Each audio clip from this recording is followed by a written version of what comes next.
general, and then to turn around and then on a somewhat kind of a happenstance, friend of friend sort of thing, then brought into a room with an individual that was able to actually tie it all together. Yeah, that was great. Yeah, I'm into it, obviously. I'm still doing it. And that was, Hi, everyone. Welcome to our first full moon talk. My name is David Wei. I'm your host today. It's my absolute joy to introduce my brother, Seanan Zook, who is representing ZhenWuAstrology, who's going to be giving our lecture this evening. We only have one guest today, my darling friend, Naoko. It's just her, and should you want to be a part of future talks, notice we have chairs available here. So let's be in communication and let's get you here for the live showing. However, if you're abroad or can't make it, you guys are here on Zoom, and that's completely fine too.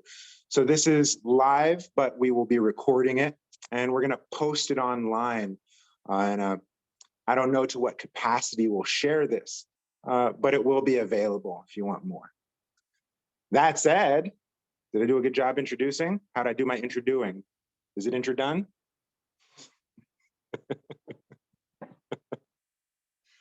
I'm going to shut up now and serve tea. Star of the show. Seanan. what kind of tea are we having? Today we are having an unblended brick. It's an aged show pour, one of Master Wong's selections. We're sitting at Master Wong's tea table, peace be upon him. And so he's still with us today in tea, in table, and in spirit. Oh, I should probably pour you guys tea. That's my humor. So, you guys could be watching sitcoms tonight, but you're watching us. So thank you. I'm gonna pass the microphone off now. Oh, that's our mic? That's our mic. That's our mic. What were we talking about? Tea. Oh, the thing that... Yeah, we're talking about the intention. Given that this is our first full moon tea talk, right. I would really like our listeners to know what your goal is with this and what they can expect from you. Right. Well, hello. There'll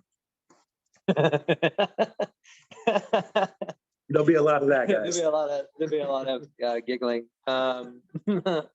So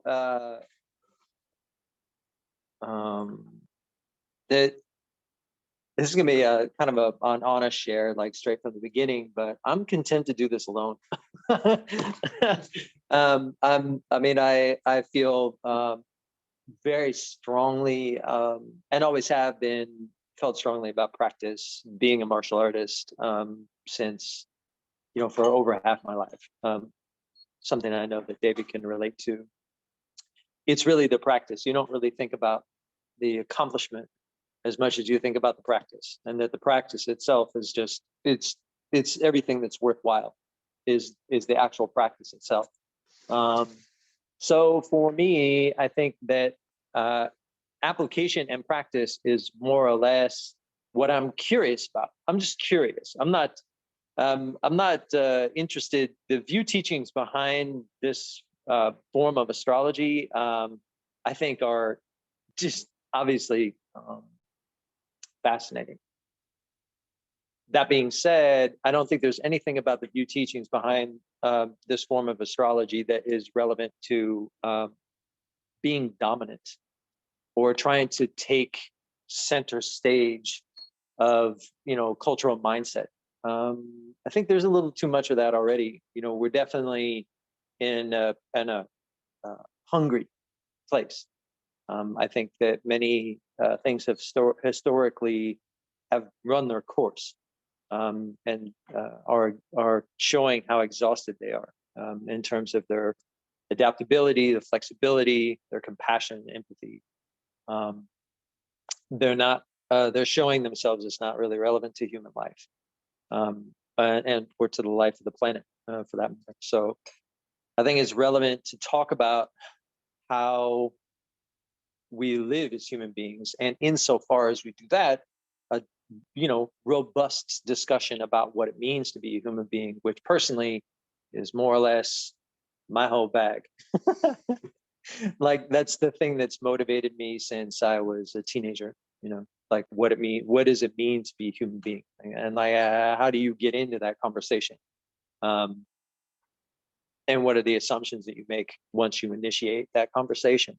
It's robust and amazing, and around to the point, is to say that we can talk about, like, oh, it's the middle of the sixth moon, and da da da da da, and give you all these details about what we think that might mean and what you should be on the lookout for.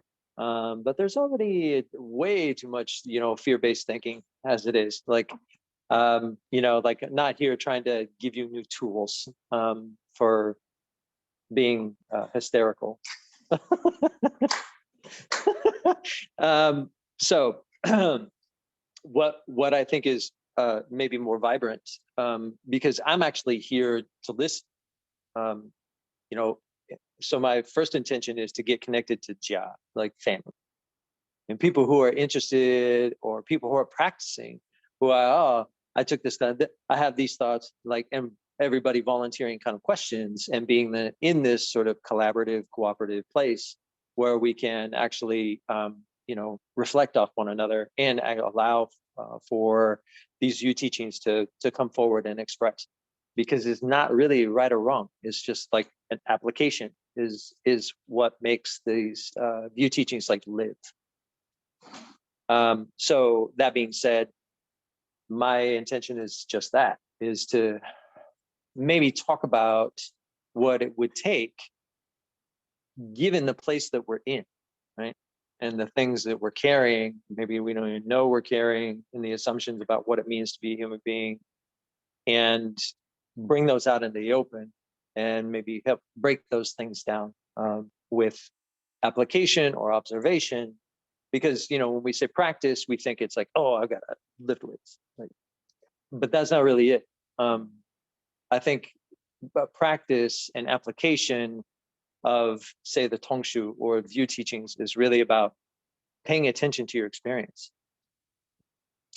monitoring or uncovering one's appetite as it unfolds, either day by day, year by year, moon by moon, right? So this is, in fact, I think the word Ming would use is a contemplative practice, because you're contemplating on something, which is your experience. So you can use, like, a Taoist lens, right?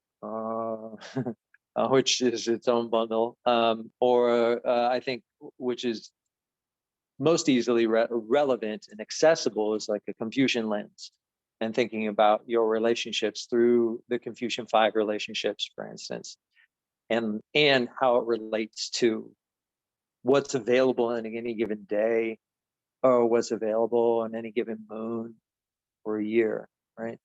So I've spent a few years, as you know, with Matt, like, talking about, like, warning, warning, warning, this is what's available this year, this is what's available, and everybody gets hysterical, and I get hysterical thinking, did I get it right? And, like, and going through this crazy process. And that's part of my practice as somebody who's made the step to actually do it, to actually write every day, to work with the Tongshu every day, and to make these teachings and the sequence, not so much the content of any particular day, but that it is a sequence, and the sequence is continuous, and to actually just be in the sequence in and of itself. Like, those are the things, because I've been writing every day for 7 years, it's been 7 years now. And at this point, I'm starting to get to the place where I'm thinking less about the day and the content of the day as the sequence that we're actually moving through. And that's so it feels like perhaps, given that that's where I'm at, that it might be a good time to talk about like full moons and where we are, and what does it mean to be on the tail end of Yang Qi, and what does it mean to be like in the middle of the sixth moon, and what kind of configuration is it, and what kind of year are we in, and without getting too bogged down by details, and just like, okay, what are we feeling in this moment? Because I guarantee you this, nobody outside this weird little circle thinks that summer is on its way down. Everybody thinks the summer's just getting started, and yeah, so we're making decisions as a culture to ramp up in this time, because we consider summer solstice, for instance, to be the beginning of summer and not the beginning of the end of summer, which is what this calendar is obviously putting forward. Yeah, and so we're kind of in that light. I feel like we're starting at an interesting time, because it's kind of like the Wednesday of the year, right? And then the full moon is the Wednesday of the cycle. It's the hump day. That's right. Yeah. Right. From here, it's just now. Yeah, exactly. Yeah, it's further toward autumn. In this particular instance, I mean, where like we are, summer solstice period is past, so peak yang season is done.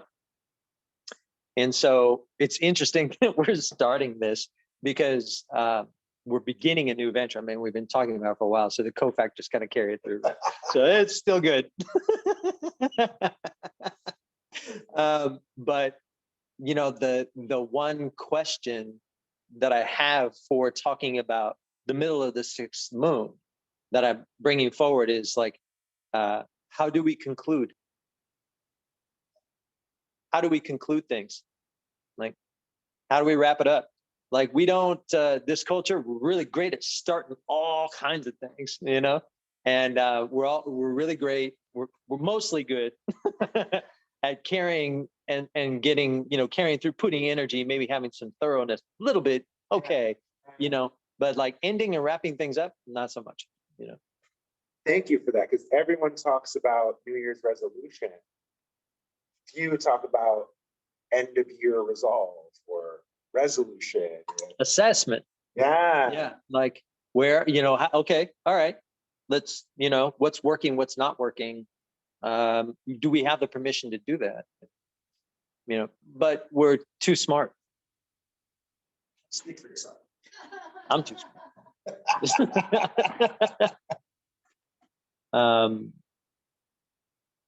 So thank you for that intro. Listeners at home, if we haven't lost you yet, you may notice that we're getting some sound of the tea house. You're going to hear my water pour. You're going to hear the water boil. And sorry for that. That's the best. That's the best part.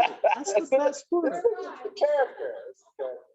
So yeah, again, I will reiterate that we have 3 chairs here still available. So in coming months, when we continue this project, please consider joining us and joining the conversation live.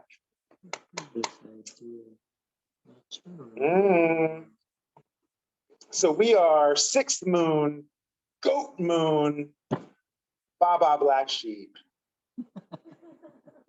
We're on the way down. Days just get shorter from here, guys. Right, we're done with solstice. Yeah. So how are we going to wrap this up? Right. The conclusion, that the idea of concluding isn't really about like, oh, we're concluding this moon. Like, no, it's just to introduce the idea that like, okay, last call, not quite last call, but that like, okay, well, the bar closes at 12, so that the bar is closing. So it's like, what do I need to do before closing time? Like, that's more or less the idea. And I think that the reason why I bring that forward is because I think the goat chi as a chi symbol is very much, it's one of the principal of the 12 earthly branches, most affiliated and supported Confucian approaches, right? So it's inherently cooperative. It's inherently thinking of in terms of social organization. So it's not about the I, it's about the we. Right? And there's a tremendous taste for harmony, like a desire for harmony, like inherent. And I think that it's important to remember this is in no way like a theistic system. The assumption is that by virtue of just being a human being, you're already innate with all the spirituality you need. Right? It's inherent. Like you have your own sort of system. It's just about accessing it and cultivating it, which is the whole point of Confucianism, is to help cultivate the commonality to the point that simple protocols are the path, right? And then that translates to what you do for a living, who your neighbors are, and having that sense of interconnectedness as a point of ritual. And it's the reason why a Confucian system is so ritualistic, is because every interaction is considered to be a ritual. Because ultimately, if you have a non-theistic system, this has blown my mind for years. You have to think about how you might see life if you're not supposing an afterlife at all, and there's nobody behind the curtain to appeal to, right? And nothing abiding. I can't let go of that sensation. It's hard for me to let go of the sensation of nothing abiding. Personally, this is the culture that I'm from. So it's so deep in the language, it's so deep in some of the assumptions about like what makes you and you valuable. Soul. We say that and not even related to a cosmological principle or even any kind of religious connotation, but it's in the language itself. Like it's just ubiquitous, right? So I have a personal hard time, like really imagining how much confidence would you have in life if you didn't have those things? Because to be honest, they're a little bit like a safety net. That I can always fall back to this. Oh, this is the place, right here. This is why I know there's value, right? And it's not that Confucians or anybody who doesn't live in a theistic system doesn't have those experiences. They just call them different things, and they're able to do more things with them and bring them out like on a daily basis as a systemic practice. That's the idea. So where was I going? Goats. Well, before you get into it, just the thought of non-theistic versus atheists. No. Yeah. Profound. Yes. No, No God versus no God. Yeah, the gods are like trees. They're everywhere. The question really isn't whether or not there's gods. Please, there are many. Like every imaginable god you can come up with exists. No question. The real question is, so what? And that's the assumption of their value is a certain kind of cosmological approach to what it means to be a human being. Yeah. That's all. And no one here, particularly not me, is saying that it's important to do one or the other. But what I would say is particularly relevant to why and the principle of like why we should maybe talk about these things and what would it mean to practice or implement or these sorts of reflections is that what is clear is any theistic system will never be satisfied. Never be satisfied. They will never be satisfied. So given the fact that just that reflection alone, what is satisfaction is a big part of what the sixth moon is about. And you can only point to the idea of satisfaction by your method of concluding. Like, what does it mean for you to conclude something? Because you don't get to be satisfied unless you're done. And you don't get to be done unless you maybe assess what we have, right? That's why in the sixth moon, they say everything comes out into the middle. It's considered like the plateau of summer. Even though it's going down, we take this moment to gather everybody. Okay, everybody here, like everybody who's contributed throughout the entire year, the whole process. And the metaphor that I use about just the flow of the year in general is the building of a house.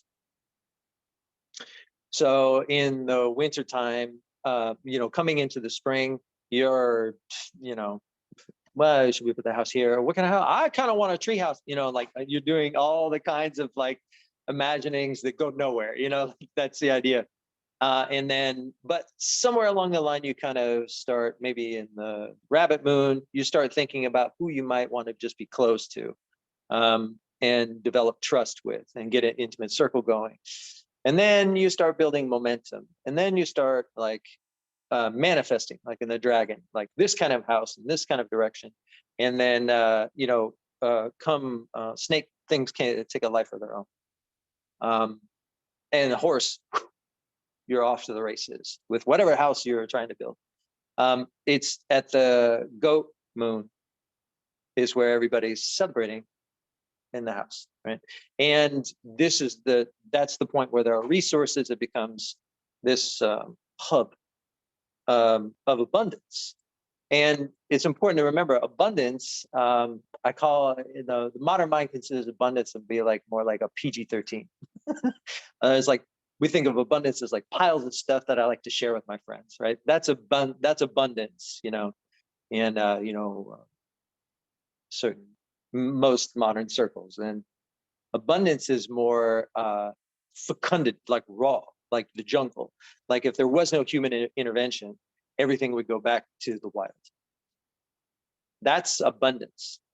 A legacy is the ability to move that abundance in a direction that has broad and reliable benefit, right? And so for goat moon, that's the point. How broad, how reliable, who's included, how do we get those people outside in, right? This is why it's a common Confucian model, right? Easy to go to Confucian model. Because that level of commonality is so ubiquitous to Confucian thought, that everybody has these five relationships. Everybody has, a mother, father, all these different things, right? So that's kind of the point of the sixth moon, is to get to this place of harmony. How's that working out? How's that working out? Not so good. Well, I like the idea of this being a time of gathering. We just had 4th of July gatherings. Yeah. When the family gets together. Right. I hear very often, especially in our now social climate, maybe people aren't so much proud to celebrate American independence, but really excited to get together with their loved ones. Yeah. I mean, those things continue, right? And will continue, right? Like that is the engine of human existence. These five relationships, I'll just say. So 5 relationships are parent-child. So there are 5 relationships, and then there are 5 typical feelings or emotions that are attached to those relationships, right? You guys are taking notes, right? There'll be a quiz later. The first one being, and this isn't about like how well they turn out. Like there's the idea, stereotypical understanding of Confucianism as being pretty stoic. That's fair. But like essentially patriarchal, not necessarily. And also, stuffy, and also not necessarily. It's just these things are real, and these relationships are real and true, no matter if it's going well or going poorly. That's not the point, right? So if you have a bad relationship with your parent, the reason why it's bad is because ultimately the emotions want to go toward respect. And when there can be no respect, that's why it's painful. Right? It shouldn't mean that you throw out like all these designations are meaningless. Possible, like, because your life depends on them. None of us got here without very awkward moments. Well put, well put. On the part of other people that we'd rather not think about. So, and they were willing to do that. They were willing to, uproot their own lives so that you could be here. Like, that's why it's a relationship of respect, not because they're cool or well-centered or knew what you needed. Not the point. The 5 relations: parent, child, siblings. And siblings is the place of caring, because you get to practice being a parent, either in receiving care or giving care, and practice that kind of initial sense of mutual respect. The other one is a partnership, which again is the engine of all human society. It's the reason why the emotions that surround partnership are not love, they're obligation, because it's understood that you and your partner stand in this place of responsibility to humanity, right?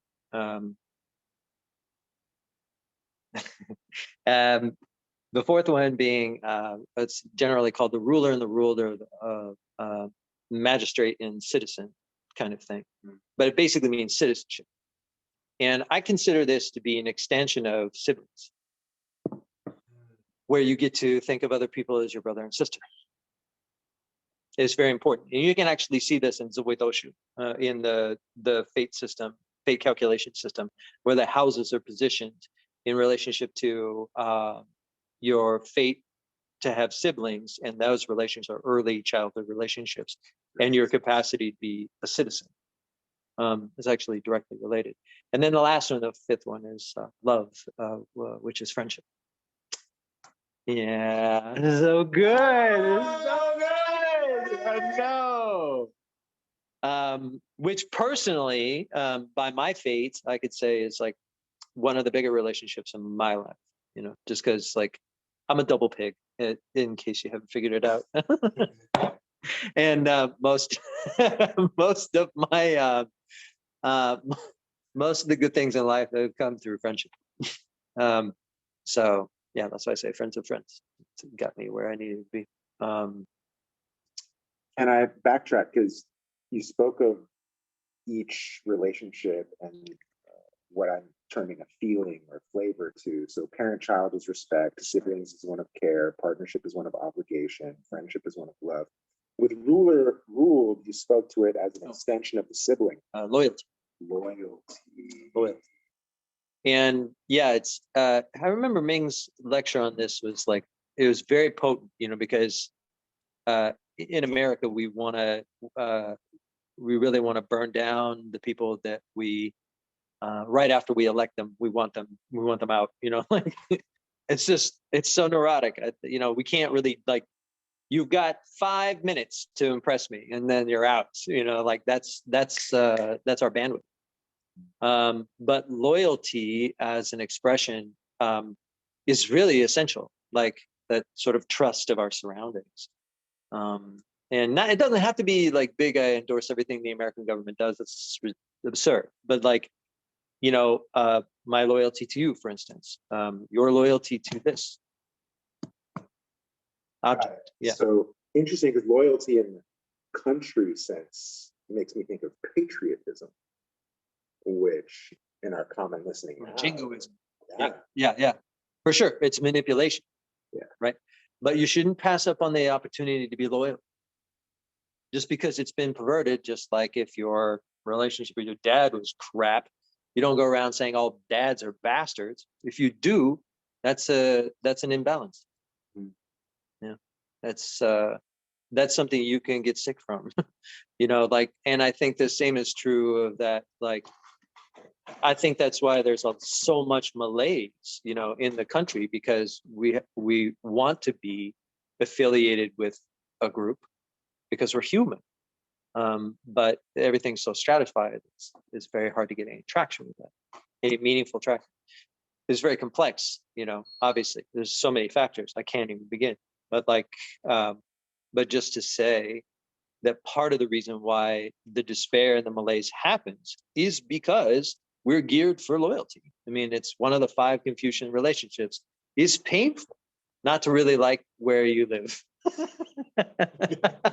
Speaking personally, it's like, oh God, how do I get out of here? And that's the conversations that I'm having with like most of my friends, many of my friends, are just like, we got to get out of here. I'm like, I know. But even in that conversation, loyalty. Where are you gonna go? Yeah, where are you gonna go? Like I'll go where I go, like, me too, like let me know. Like, okay, you're exploring Portugal? Let me know. So it transfers. It goes someplace else, because as a healthy human being, these five emotions are in play. That's the point. They're always in play. And so this 6th moon, very good time to explore all those things, because they're all just in play. And how we come to find our harmony with how those things are either upheld or thwarted, all of it is very relevant. And I would say, I think,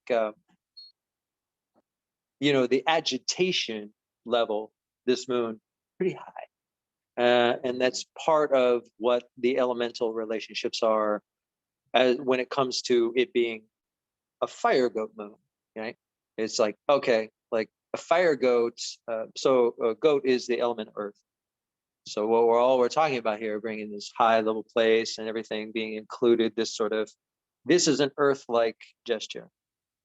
Earth appears in the sequence of time throughout the year as a sort of pivot point. The earth moons manifest the transitions between seasons. So leaving summer, going to autumn, is facilitated by this movement of goat, right? So manifesting harmony, sharing, belonging, then we can start to make decisions, editing. Then we can sort of know how to pare it back. But we can engage the topic of conclusion, by getting together and like having this sort of where everything comes together, the gathering, say harmonious relationships, and sorting those things out. Like, so sorting those things out specifically, I would say, if we were to transition this conversation, would be kind of the point, particularly of there's 2 weeks left.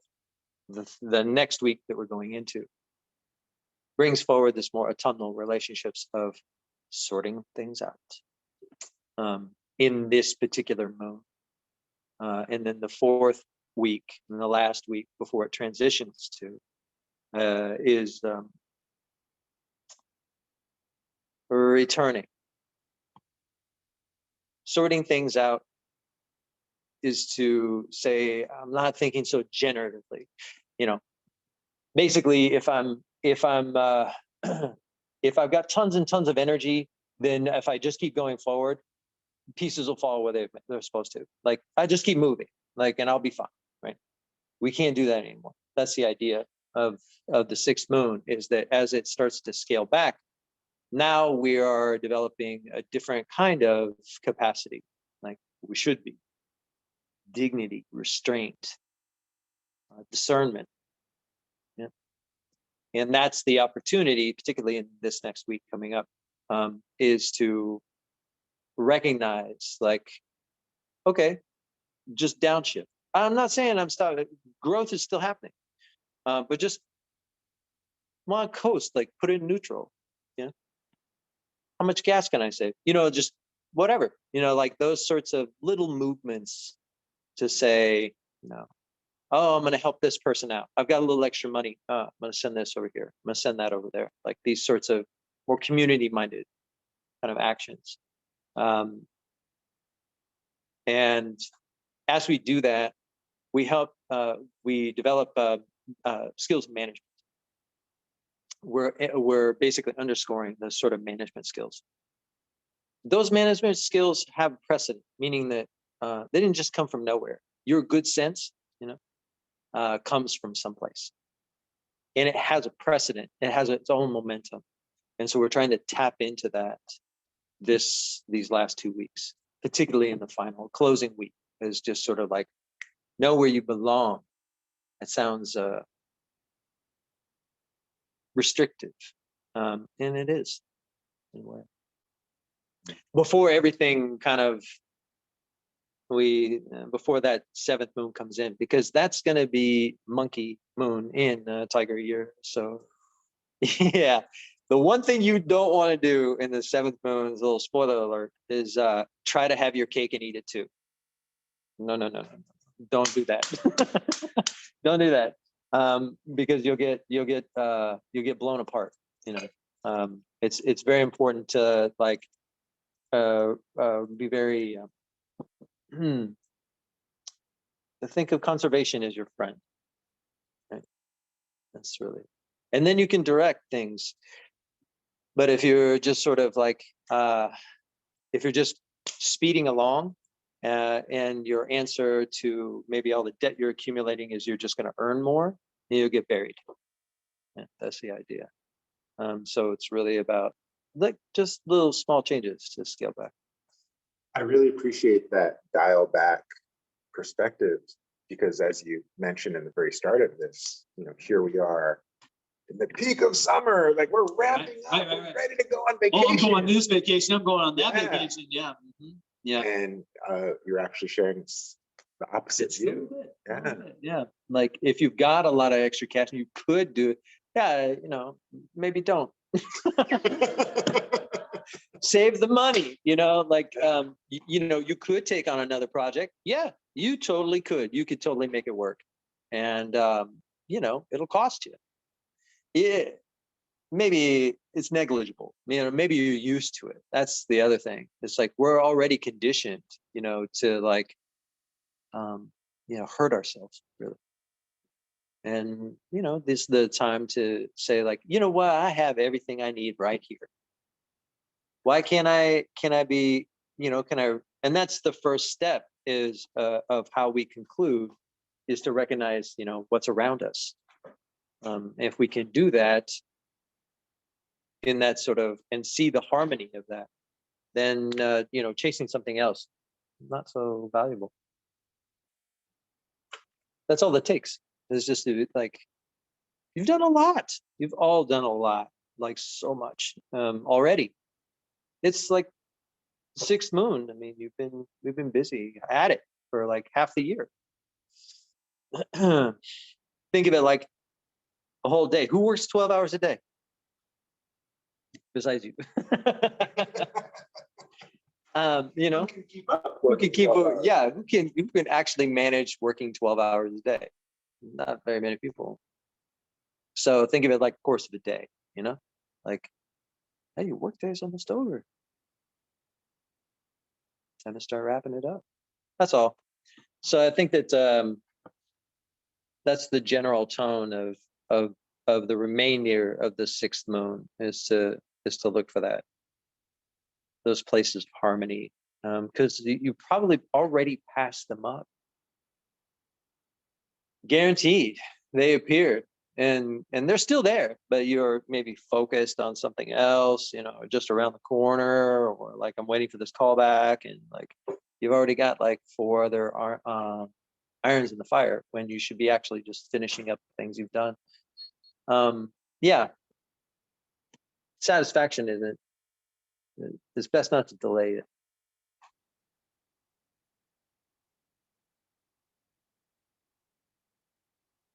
Have fun. I was I was feeling pretty optimistic until you started talking about vacations.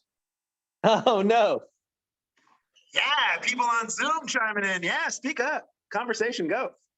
Can you actually hear me? Yeah. Yeah. Hey, all right. What's up, Scott? Mm. What's up, fool? Hey, what's up, Sasha? How you doing, man? Oh, you know how it is. I'm in a cabin, grinding, chilling. Just made some shrimp and pasta. I like this guy. Yeah, Sasha's a special guy. I met him traveling in China. Oh, boy. Yeah, he's the most fluent person that I've met that's not born Chinese. Wow. Zendama. Oh, Hey, Tenda. Hey. Hey, you know, as far as Scott's concerned, you know. you know, Sasha, you were the gentleman that was logged on early today, right? You came back? Yeah, that's me. What's up? Cool. Yeah. Good vibes, man. Welcome. Yeah, it was great listening. I might have to take off in a second, but Okay. I thought what resonated the most with me was when you spoke of the goat moon as a time of assessment.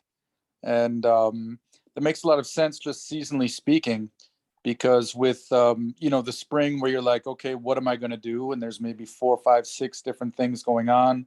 Then as spring turns into early summer, you kind of hopefully focused on a few things, made those happen, you know, accomplished some things. And then now at this point, you know, the year is far from over. We're about halfway, you know, but at the same time, you know, now's a good time to just, that it resonated with me for you to say, you know, now's a good time to take stock and maybe not necessarily jump into some new things right away. At least take stock, you know, at least assess where you are, and then any decisions you make from here won't be as full of vigor maybe as they were in May. right, You know, that's kind of what it sounded like to me. right. Unfortunately, as you know, I have no choice but to go back home Yeah, in 10 days. yeah. And I do not have the funds, bro. You know, I do not have the funds, man. You know, so my ass is gonna be definitely monkeying about in the monkey moon, trying desperately to like, you know, hey, I got my flight back home, so it's all good. Like no matter Right. what, I'm gonna come in. You know. Well, yeah. What real Don't- quick before I leave, Yeah. I don't know if anyone's ever seen Battlestar Galactica. But the original Battlestar Galactica, there is a scene in the original one where Starbuck got people probably don't know this dude, but anyway, Starbuck got hit and he's trying to land back on his home ship. He's all fucked up, excuse me, he's all messed up. You know, his plane's on fire. He's not gonna make it, but he comes in and he lands and he takes out 3, 4 of the ships that are in the landing bay, crashes into the back, and just steps off of his burning ship onto the platform. Is like, "What's up, y'all? I made it." That's gonna be me at the end of the Monkey Moon. So much love. Much love, man. Thank you. Yeah. Well, I mean, these aren't these aren't, you know, Don't try and make it feel better, man. It's gonna hurt. Trust me. I'm not gonna say. Of course, it's gonna hurt. The first thing I was gonna say is that you know, monkey moon's a time for fools. I mean, like, so like, and also the support for foolishness, right? Somewhat, you know. And since this idea of the auspices isn't about stations of the heavens in this sort of immutable meaning, there's always a workaround for any kind of situation. This is the reason why I remember being in one recording, he would say, like, whenever anybody asks me, you know, should I do something, I always say yes. Yes, you know, and because you know, I might be able to say, well, maybe you should do it next Thursday, not this Thursday, you know, like that kind of thing. But like in general, the answer is always yes, because it's assumed that if you're asking the question, you've already built up the energy behind it. It's like divination. You would say, don't overthink divination because it's already there. You don't have to like really focus on your divination question. Like, no, you just sit and do it. and trust the momentum that you've already built by having the question, or trust the momentum you've already have built. Man, I know him personally, so it wasn't like he just said yesterday, yeah, I'm headed out, like, this has been in development. So you have to think about things in terms of when they started, not necessarily when they're happening or when they finish. It's a continuity, so like making a decision maybe in a horse moon, and maybe that was overreaching because it's a horse moon. And that's what you're going to do in a horse moon. And then to have the fruition be in a monkey moon might actually more indicative and descriptive of one's fate, if your fate is to be a wanderer, for instance. So you set yourself up to be a wanderer and needing to think by the seat of your pants, or to be receiving the generosity of people who are looking to help a wanderer out. There's plenty. There's so much of it, and that's why I say that monkey moon is a good time for. I'm not going to say it's a good time to be foolish, but I'm going to say it's a good time to support fools. Help them on their way, so that he doesn't have to crash land and destroy half of his community's property, like in the process, right? Like, okay, all these ships and one pilot, like, I don't know if that's a good trade. May I ask you a question? Hey, Edward. Yeah, may I ask a question? Of course. Scott? Mm-hmm. It's a personal question. Okay. For you? Would you say that your personal fate is that you are, in fact, a wanderer?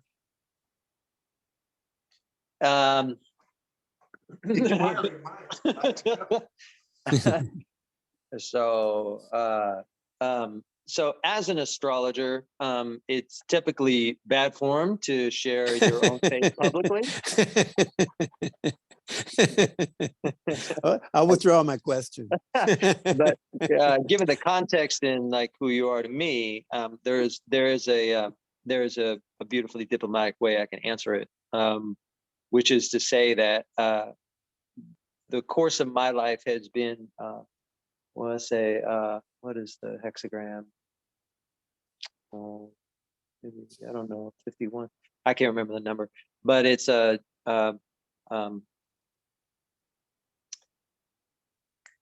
don't remember the word. But my life is like sections of a bamboo, and always has been.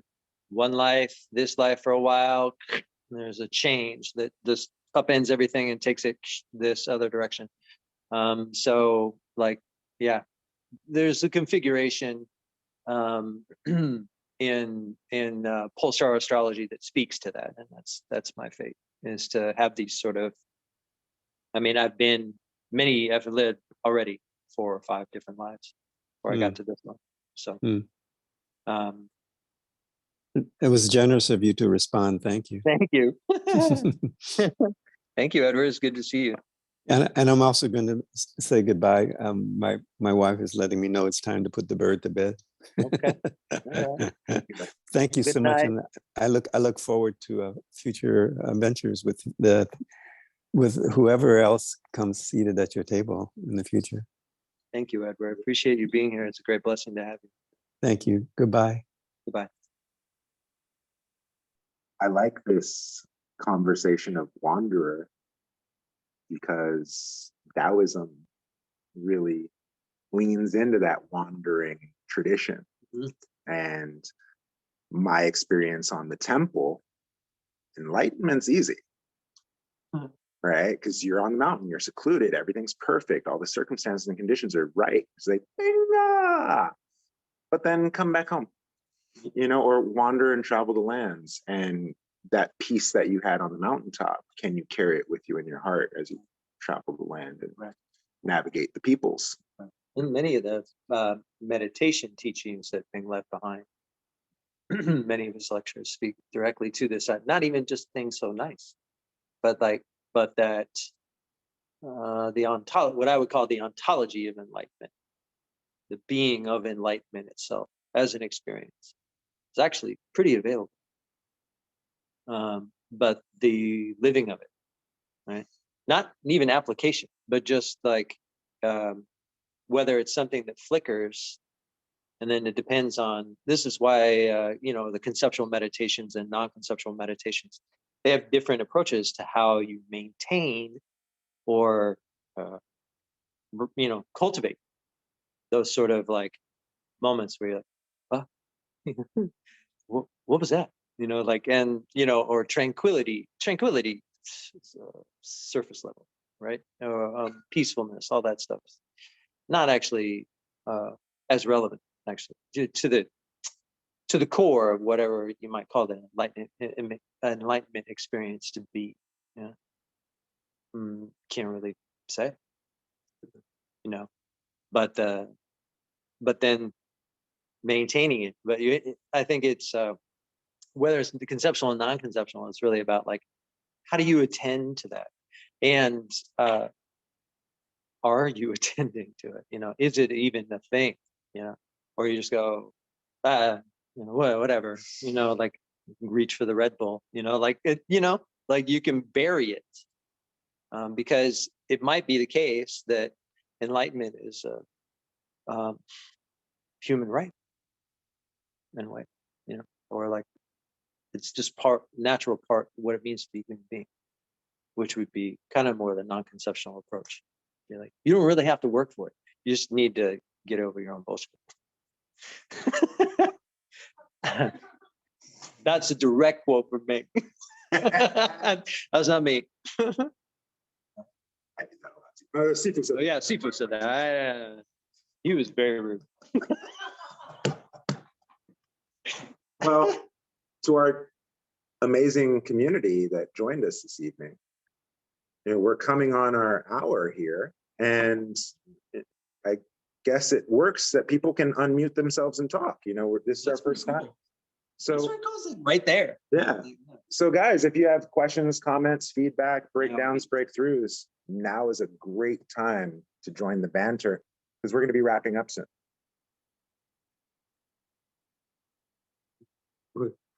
Include. I'm gonna go. Go ahead. Hi, JZ. Hi. This is Mira and Narayan. Yay. Hi, guys. Hi, Scott. Hi. Hi. We can see you. Can you see us? Hi. No. No, No, I didn't think so. Thank you for the chat. That was awesome. Yeah. Nice. Cool. Oh, there you go. Oh, there you go. Glad you Cool. came. Yeah, glad. Yeah, next time you'll be sitting at the table with us. Yeah. I need a little more than 12 hours notice. Just a little bit. Maybe like Yeah. 15 hours That notice. is kind of what we did. Yeah. Okay. Oh, this is wonderful. It looks really great. And the sound's really good. And of course, Cool. Scott, your talks are always fascinating and Mhm. illuminating and Thank you. sometimes terrifying. Yeah. Just a little bit. Exciting, terrifying in an exciting way. Yeah, there you go. Mhm, mhm. That is all. Yeah. Oh, thank you. Oh, I was waiting for your question. Oh, No no question. question at this time. Okay. It's very good to see you. Did you get a haircut? I did. Yeah, I have. Nice. It's very short. Yeah, I haven't Cool. seen you in quite a long time. Mm.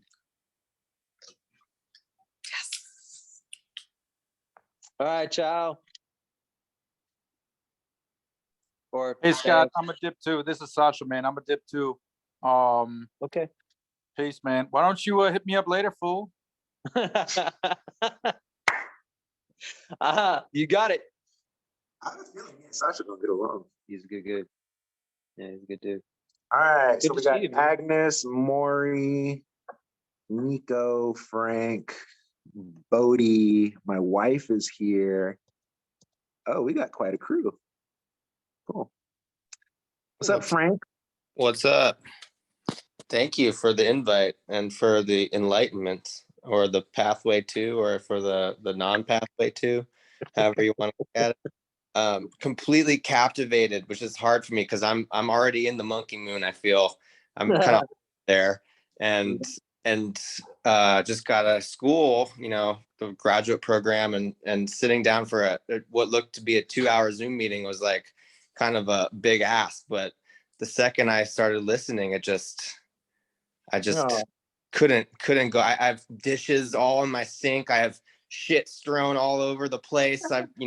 All my iron, all the pots have bubbled over. There's no water in them. It's just burning these pots, but I just couldn't pull away. And so I thank you for the authenticity and all the truths that I heard tonight. Thank I really you. appreciate it. I realize now that I'm gonna have to edit this, and every time someone cusses, I'll do one of these. We got some potty mouths in our community. I love it. Right on. Thanks for coming. Thank you, Frank. Yeah, thank you. Anyone else before we wrap up here?